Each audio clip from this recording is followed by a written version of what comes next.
அன்பார்ந்த மாணவர்களே, இளைஞர்களே, ஆர்எஸ்எஸ் பிஜேபியினுடைய காவி கொள்கையில் எதிர்ப்பும் கார்ப்பரேட் கொள்கையில் ஆதரவுமாக திமுகவினுடைய செயல்பாடுகள் அமைந்திருக்கிறது.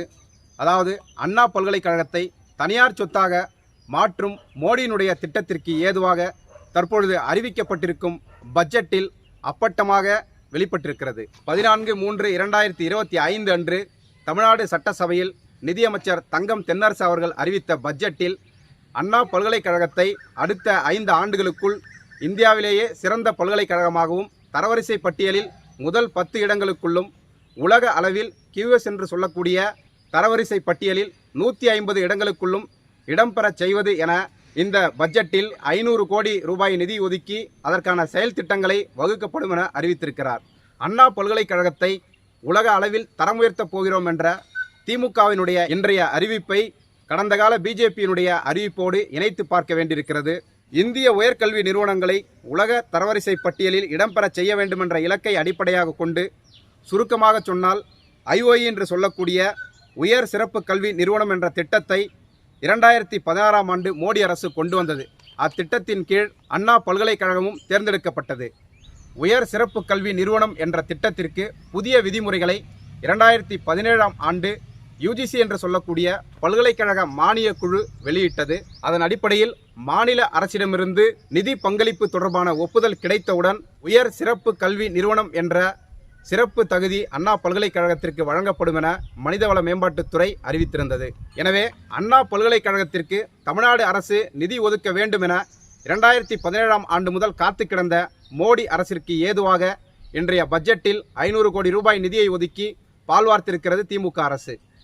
ஒன்றிய அரசும் மாநில அரசுகளும் இந்தியாவில் இருக்கக்கூடிய உயர்கல்வி நிறுவனங்களின் தரத்தை உயர்த்துவதற்கு திட்டமிடுவதில் என்ன பிரச்சனை இருக்கிறது என மாணவர்களும் இளைஞர்களும் நினைக்கலாம். ஆனால் அதற்கு பின்னால் இருக்கக்கூடிய சதித்திட்டத்தை நாம் தெரிந்து கொள்ள வேண்டும்.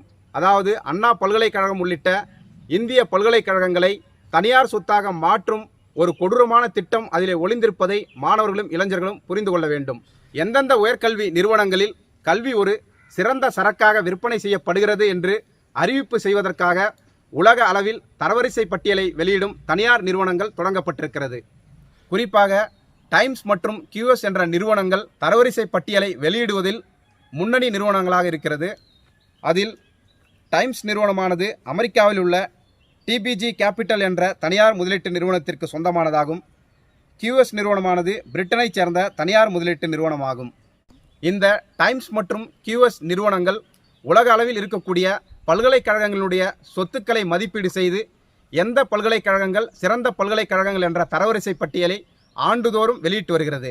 அதாவது ஒரு பல்கலைக்கழகத்தை நாம் எவ்வாறு மதிப்பீடு செய்வோம்?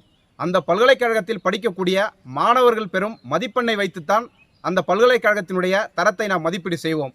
ஆனால் இந்த QS மற்றும் டைம்ஸ் நிறுவனங்கள் அந்த பல்கலைக்கழகங்களுடைய சொத்துக்களினுடைய மதிப்பை வைத்து தரவரிசை பட்டியலை வெளியிட்டு வருகிறது. இதன் மூலம் என்ன நடக்கிறது என்றால், உலக அளவில் இருக்கக்கூடிய பணக்கார மாணவர்களை ஈர்த்து அவர்களிடம் கல்வி கொள்ளையை நடத்துவதுதான் பல்கலைக்கழகங்களுடைய நோக்கமாக இருக்கிறது.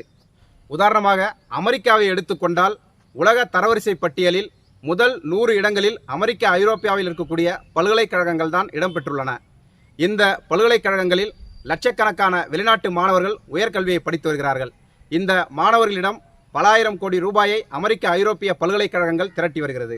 இந்த வருவாயில் கணிசமான தொகையானது கார்ப்பரேட் கல்வி முதலாளிகள், கல்வி கடன் வழங்கும் வங்கிகள், இணையதள படிப்பு வழங்கும் நிறுவனங்களிடமே சென்றுள்ளன. எனவே பல்கலைக்கழகங்களின் தரவரிசை பட்டியலை வெளியிடுவது என்பது கல்வி கொள்ளை கூட்டத்தின் நலன்களே முக்கிய பங்காற்றுகிறது. அமெரிக்க தெற்காசிய நாடுகள், மத்திய கிழக்கு நாடுகள், ஆப்பிரிக்க நாடுகளிலிருந்து மாணவர்களை இந்திய உயர்கல்வியை நோக்கி வரவைத்து அம்பானி, அதானி, மிட்டால் உள்ளிட்ட இந்திய முதலாளிகள் கொழுத்த லாபம் ஈட்டுவதற்காக மோடி அரசு பல்வேறு திட்டங்களை வகுத்து வருகிறது. உதாரணமாக வெளிநாட்டு மாணவர்கள் ஊக்கத்தொகையோடு இந்தியாவில் படிப்பதற்கு ஸ்டடி இன் இந்தியா என்ற திட்டத்தின் கீழ் 1000 கோடி ஒதுக்கப்பட்டிருக்கிறது.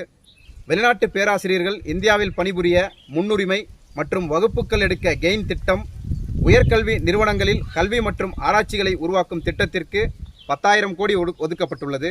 மாணவர்கள் மேற்படிப்பிற்காக செல்வதற்கு ஏதுவாக பல நாடுகளுடன் போடப்பட்டுள்ள மியூச்சுவல் ரெகக்னிஷன் ஆஃப் டிகிரி ஒப்பந்தம், இந்திய கல்வி நிறுவனங்களை தரவரிசைப்படுத்துவதற்காக கொண்டுவரப்பட்ட NIRF ரேங்கிங் சிஸ்டம், அமெரிக்க இணையதள கல்வி நிறுவனங்கள், வெளிநாட்டு பல்கலைக்கழகங்களின் கல்வி சுரண்டலுக்காக கொண்டுவரப்பட்டுள்ளன. ஆன்லைன் டிகிரி மற்றும் ட்வின் டிகிரி திட்டம் என இன்னும் ஏராளமான திட்டங்களை அடுக்கிக் கொண்டே போகலாம். ஆனால் தாழ்த்தப்பட்ட, பழங்குடி, சிறுபான்மையினர், பிற்படுத்தப்பட்ட மாணவர்களுடைய ஆராய்ச்சி படிப்பிற்காக ஒதுக்கப்படும் ஊக்கத்தொகையானது படிப்படியாக மோடி அரசால் குறைக்கப்பட்டு வருகிறது. எடப்பாடி ஆட்சி காலத்தில் ஒன்றிய அரசின் உயர் சிறப்பு கல்வி நிறுவனம் என்ற திட்டத்தின் மூலம் உலகத்தரம் என்ற போர்வையில் அண்ணா பல்கலைக்கழகத்தை அபகரிக்கும் திட்டம் அரங்கேற்றப்பட்டது. இதை பற்றி எந்த கவலையும் படாத அடிமை எடப்பாடி அரசு அண்ணா பல்கலைக்கழகத்தை ஒன்றிய மோடி அரசிடம் தாரை வார்ப்பதற்கான திட்டங்களை மறைமுகமாக செய்து வந்தது.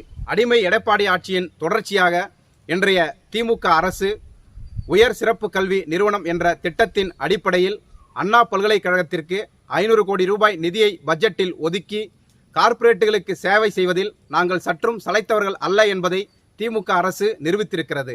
மோடி அரசின் உயர் சிறப்பு கல்வி நிறுவனம் திட்டத்தில் சொல்லப்பட்டுள்ள இலக்கை அடைவதற்கு 2000 கோடிக்கு மேல் தேவைப்படும் என இந்தியன் எக்ஸ்பிரஸ் ஆகஸ்ட் 11ஆம் தேதி 2019ஆம் ஆண்டு செய்தி வெளியிட்டிருந்தது.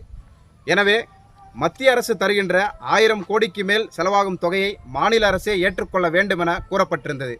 இது பெரும் நிதி சுமையை ஏற்படுத்தும் என்பதால் மேற்கு வங்க அரசு ஜாதவ்பூர் பல்கலைக்கழகத்திற்கு சிறப்பு அந்தஸ்து வேண்டாம் என அறிவிப்பு செய்திருந்தது. அண்ணா பல்கலைக்கழகத்தின் தரத்தினை மேம்படுத்துவதற்கு 2750 கோடி ரூபாய் தேவைப்படுகிறது. மத்திய அரசின் நிதியுதவி போக மீதமுள்ள 1750 கோடியை தமிழக அரசுதான் வழங்க வேண்டும் என கூறப்பட்டிருந்தது. அதாவது வருடத்திற்கு 300 முதல் 400 கோடி ரூபாய் வரை ஒதுக்கீடு செய்ய வேண்டும். அந்த வகையில் தற்போதைய பட்ஜெட்டில் 500 கோடி ரூபாயை அண்ணா பல்கலைக்கழகத்திற்கு ஒதுக்கீடு செய்திருக்கிறது திமுக அரசு.